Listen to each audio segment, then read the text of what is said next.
So anytime that you are selling a product or service and you can get other people to talk about that, and you can have them create content of them using the product or service.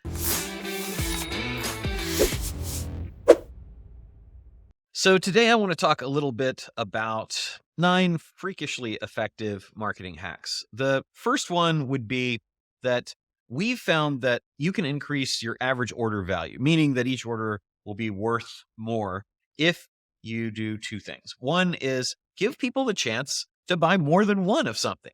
We found, and we started this with t-shirts, but we found with t-shirts, with any kind of e-commerce stuff, that the ability to give people to buy more than one, to buy multiples, can have a dramatic increase and a dramatic impact on your average order value. Even if just every 10th order decides that they want 2 of something or 3 of something. But we had people that were like, I want 10 of those. And maybe they'd be buying them for their friends. It doesn't obviously apply to everything. It's if you're selling cars online, I doubt somebody would want to buy another car. But the truth is, you don't ever know.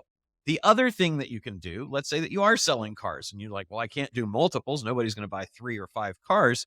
Then you can create a bundle of things that they would be buying. So the easiest thing here is to think about, what else do I sell, or what affiliate products or integrated marketing things can I do? What strategic partnerships could I form with other people who have products that my customers are buying immediately before they buy the thing that they buy from me, while or during the time that they're buying the thing for me, or immediately after. We call these BDA, before, during, and after products. And so anybody that is buying something, whether it's a product or service, actually, before, during, and after the time that they're buying your product or service, you can add your product into a bundle with theirs and then offer your customers the ability to acquire the entire bundle. Increases the average order value dramatically, allows you to have significantly more revenue. All right, number 2, friendly forms. Friendly forms boost conversions. What's a friendly form? Well, how many times have you ever gone online to buy something and the form comes up to enter your first and last name, your email, your phone number, your address, how old are you, what's your average income, all this stuff? That's too much information. When you are getting someone at the very beginning, before they know, like, and trust you want to get as little information as possible, because it's not an ask for that much. You can ask initially for their email, and who cares about the name and that sort of stuff? Everybody knows that you're just going to do dear first name anyway, right? Start out just capturing the minimal information that you need, which I think in most cases is just an email. Now, later, after they've given you the email, you can say, can you also share your first name and last name, or things like that? But at the very beginning, keep your forms lean and simple and watch your conversions go up. Okay, number 3, just as form minimalists are going to perform better than long, complicated forms, the same thing applies to your landing page, to your home pages. The other thing that you want to do is you want to keep those simple, right? Just like the forms, you want to keep them simple and clean. Think about how Google outperformed Yahoo. Yahoo was in the lead. Google came along. It was just a simple thing. It was like the only thing people want to do is search. So there's not a lot of clutter of news and a bunch of things like that. It's a very simple, very, very clean search screen. So you want to think kind of like Google does there when you have somebody coming into your landing page or even to your homepage.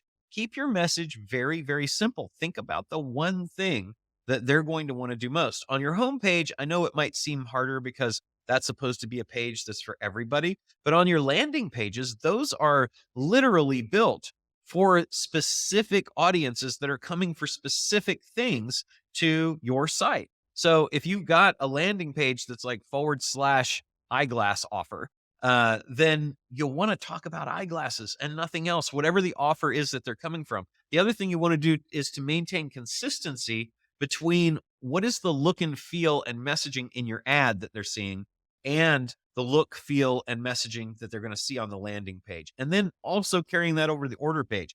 That simplest, minimalist kind of approach and that consistency and continuity of brand, message, look, and feel across any page that they're going to is going to help you increase your conversions.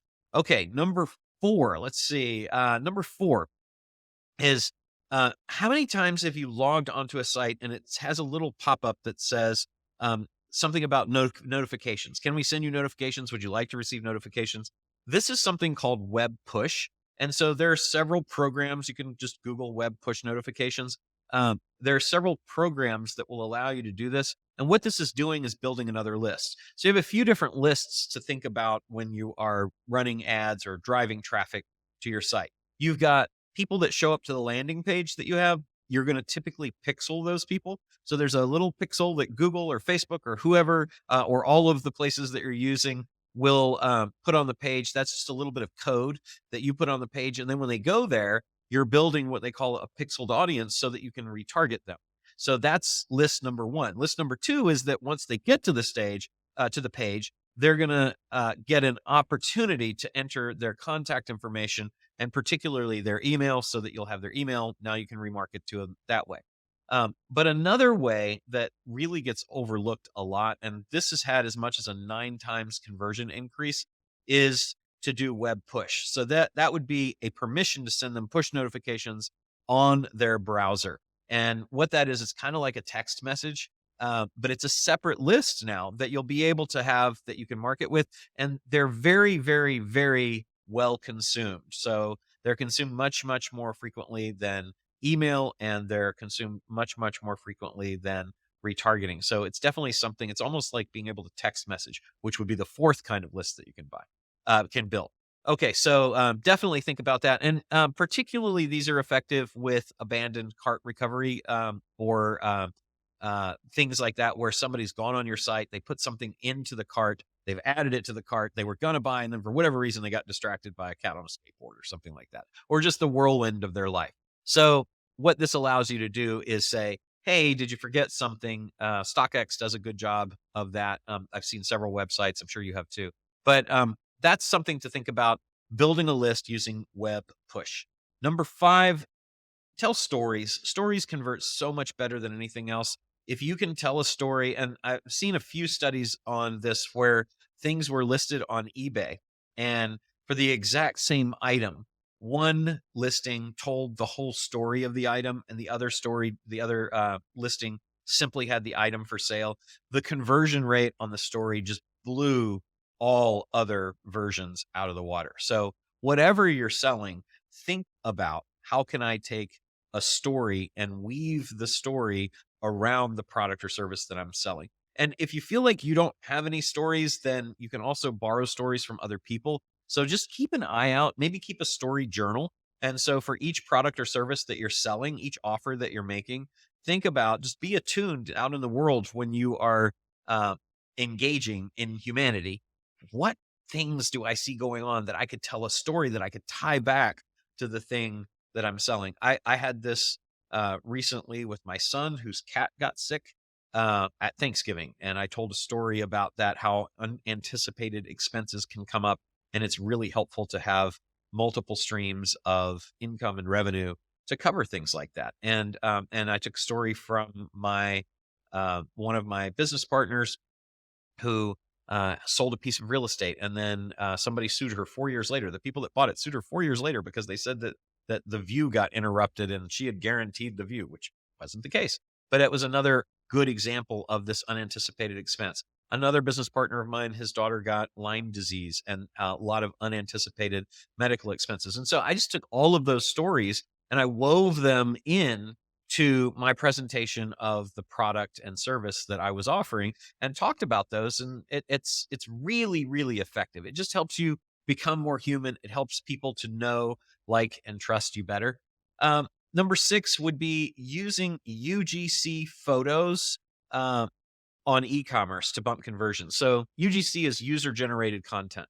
So anytime that you are selling a product or service and you can get other people to talk about that, and you can have them create content of them using the product or service. It could be snippets and screenshots of their social media, but any content that your customers, your users, your people who are consuming your products or services, any of the content that they are creating, and it is super, super helpful because it's like a third party testimonial, right? It's social proof.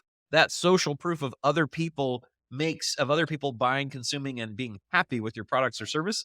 That makes the rest of the world say, okay, this is probably a legit thing, right? There's so much fake stuff out there. It's hard to create fake UGC.